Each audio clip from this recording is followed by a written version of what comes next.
Hello students, so now it's time for a moral science class.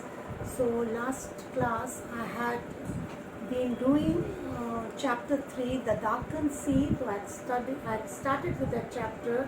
So now this is, I'll be continuing the next half of the chapter. So what we had done, we had seen Yuki, a Japanese boy, staying in a village with his grandfather and his family, and how he had been sitting on the top of a mountain when he saw the sea turn back and how it went rolling back, leaving the shore of water.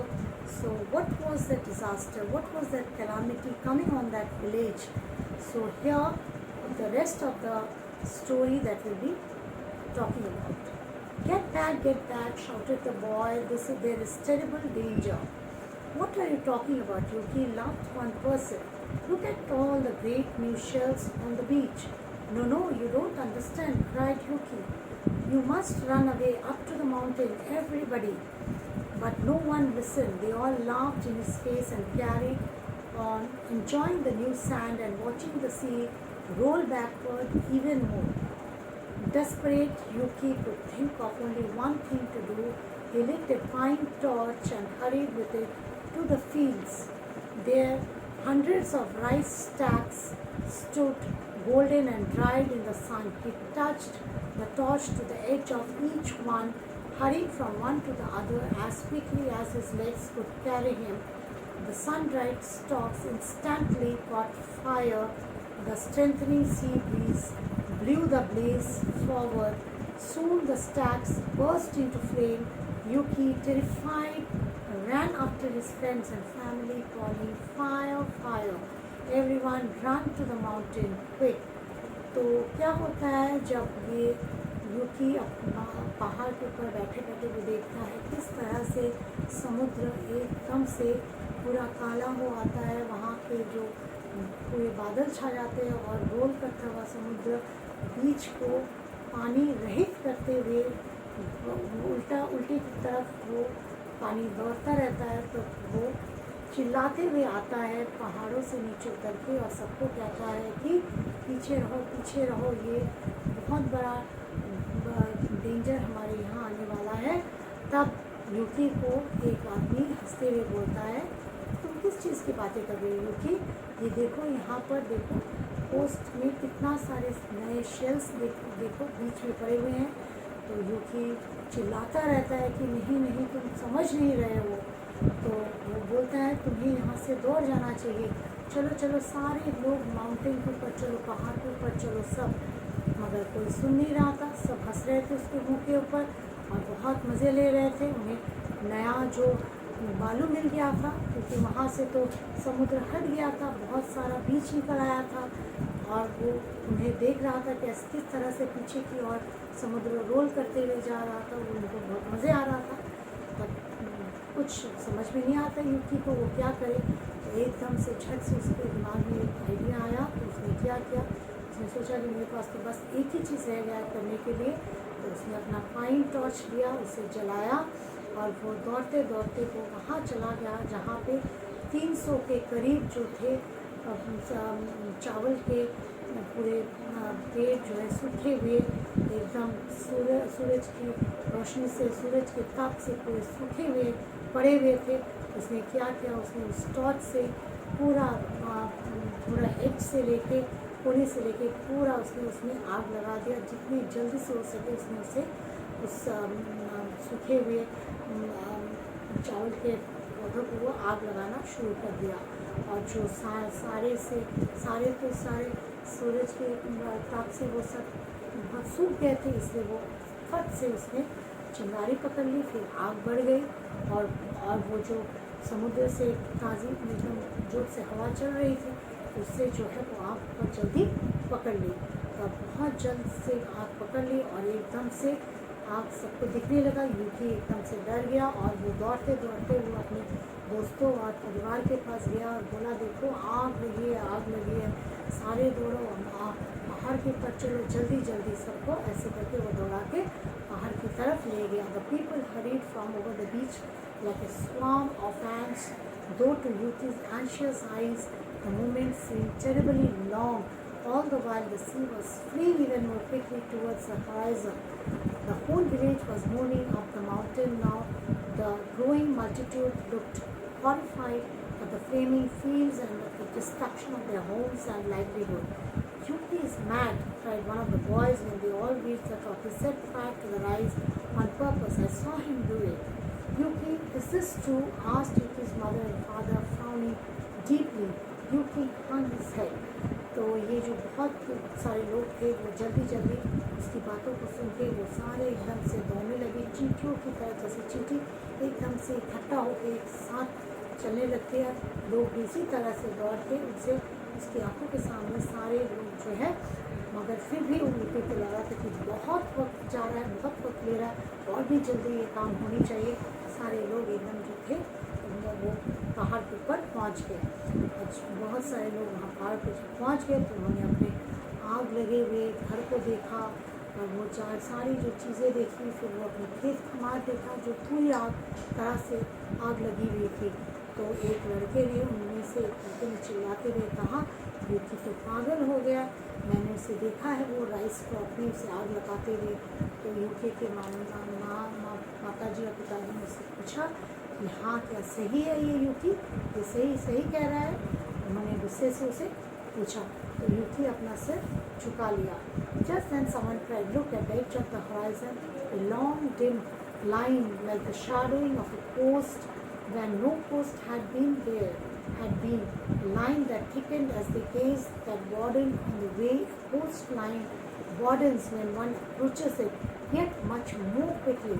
For that long thin line of darkness was the returning sea, towering like a cliff and raging swiftly towards them. A tsunami shrieked the people, then all shrieks and all sounds and all power to hear sounds was overpowered by a nameless shock heavier than any thunder. Then for an instant nothing could be seen but a storm of spray rushing up the slope like a cloud, and the people scattered back in panic. When they looked again, they saw a white, scary sea roaring over their homes.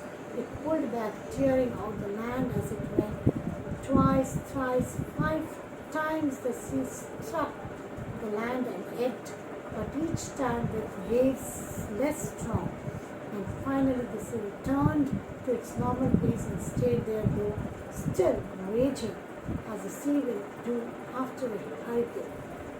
So just then, जैसे ही उसके दादी उसे ऐसे पूछ रहे थे गुस्से से, तभी किसी ने बीच में से कहा, देखो देखो वो किनारों पे देखो क्या दिख रहा है, जैसे एक बिल्कुल ही ना दिखने वाला एक लाइन उन्हें दिख रहा है और जैसे कुछ अंधेरा सा हमें नज़र आ रहा है। कोस्ट देखो, कोस्ट तो दिख ही नहीं रहा है, एक लाइन दिख रहा है जो बहुत ही मोटा सा है और जिसमें एक बॉर्डर हुआ है, कोस्ट लाइन पे बॉर्डर बना हुआ है और वो हमारी तरफ आ रहा है इतनी तेज़ी से वो लाइन हमारी तरफ आ रहा है। बिल्कुल अंधेरा सा छाया हुआ है और वो क्या है, वो समुद्र हमारी तरफ दौड़ते हुए हमारी तरफ आ रहा है, वो रिटर्न कर रहा है, टावरिंग, जैसे वो हमारे पहाड़ से ऊंचे में भी उसके जो है उसके जो वेव हमारे पहाड़ के ऊंचे ऊंचाइयों को छू जाएगा, इस तरह से आ रहा है, इतनी जल्दी से इतने गुस्से से हमारी तरफ वो आ रहा है। किसी ने ऐसा चिल्लाते हुए कहा। सब ने उसकी तरफ नज़र दौड़ाया तो कुछ लोगों ने कहा ये तो सुनामी है, और फिर से जो चिल्लाने की आवाज़ सुनाई दी, सब चिल्ला रहे थे, सारे कुछ सुनने की कोशिश कर रहे थे, आवाज़ ही आवाज़, और एक जैसा सबको एक ऐसा शॉक लगा, मतलब बहुत ज़्यादा भारी और जैसे थंडरिंग की आवाज़ उन्हें सुनाई दी बहुत ज़ोर से। और एक मुहूर्त में क्या हुआ, जैसे ये स्टॉर्म आया और जैसे उनके ऊपर एकदम जोरों से आके जैसे पानी उनके ऊपर पूरा फैल गया, एकदम रश किया जैसे स्प्रे के जैसे, और ऐसे उन्हें लगा कि जैसे पूरे बादल छाया हुआ है। और उसी तरह से पूरे लोग एकदम पैनिक होके एकदम डर के मारे इधर उधर होने लगे। जब उन्होंने फिर देखा कि वो जो उसके जो वेव्स हैं पूरे सफ़ेद वेव्स जो है उनकी तरफ आ रहा है, उनके घर वर सब कुछ उसके ऊपर बहा के जैसे ले जा रहा है। दो समय आया, तीन तीन टाइम पे आया, फिर पांच बार ऐसे ही सुनामी उनकी लैंड की तरफ आया और उसे स्ट्राइक किया और वो फिर समुद्र की तरफ बह गया। और जितने भी जो बार आया, पहली बार, दूसरी बार, पांचवी बार, वो और भी जोरों से, और भी स्ट्रॉन्ग होते हुए आया। और फाइनली क्या हुआ, फिर से वो सी जैसा था पहले उसी जगह में, वो नॉर्मल जगह पे वो चला गया। और उसी जगह से वो फिर भी उसमें वो जोर थी, वो गुस्सा था, जैसे सी में हरिकेन के जैसे उसके पानी जो है वो चकराने लगे, घूमने लगे। On the mountain for a long time no word was spoken. Everyone stared speechlessly at the wreckage and debris that was scattered over what was left of their village. "I'm sorry I burned the field," said Yuki, his voice trembling. "Yuki," said his father softly, "you saved us all." And the villagers swept up Yuki and raised him to the air. "We were going to celebrate our rice harvest tonight," said one, "but now we celebrate we are all still alive." And they cheered with relief and admiration at the brave Yuki, who had that day saved over 400 lives. तो इस तरह से ऊपर पहाड़ों में से बहुत देर तक किसी के बोलने चिल्लाने की आवाज़ सुनाई नहीं दी, कोई कुछ बोल पा ही नहीं रहा था। इतना सब एकदम उनको इतना मतलब इतने सरप्राइज हो गए थे, इतने वो लोग डर गए थे सब। उसके बाद से जो उन्होंने देखा पीछे क्या रह गया था, वो समुद्र तो अपने आखिर फिर बह गया था, पीछे की तरफ चला गया था, मगर पूरी तरह से वो सब कुछ एकदम मिटा गया था। घर बार सब कुछ उनका मिट गया था, सब टूट फूट गए थे, ऐसे ही पड़े हुए थे। और फिर यूकी को किसी ने कहा उनमें से कि हम तो बहुत हम सॉरी है कि मैंने यूकी ने फिर कहा कि मैं सॉरी हूँ कि मैंने पूरा खेत पूरा जला दिया। और यूकी के फादर ने नहीं, उन्होंने तो हमारी ज़िंदगी बचा ली, हम सबकी ज़िंदगी बचा ली। और इस तरह से यूकी को सबने ऊपर उठाया, हवा में छलांग लगाया उसका। और फिर सब ने कहा कि हम लोग राइस फेस्टिवल मनाने वाले थे, मगर अब तो हम लोग ये मनाएंगे कि हम सब लोग मरते मरते बच गए। और सब ने यूकी को बहुत प्रशंसा की सब ने, और उससे धन्यवाद किया कि आज तुम्हारे वजह से हम 400 लोग बच गए हैं। तो ये था कहानी यूकी की, जिसने बहुत क्षमता दिखाई, बहुत ब्रेवरी दिखाई, और किस तरह से उसने शांत रह के इस आसानी से उसने इस डेंजर सिचुएशन को संभाला और उसका सामना किया। So this is all this for me for today, children. So have a good day and it's a goodbye from me.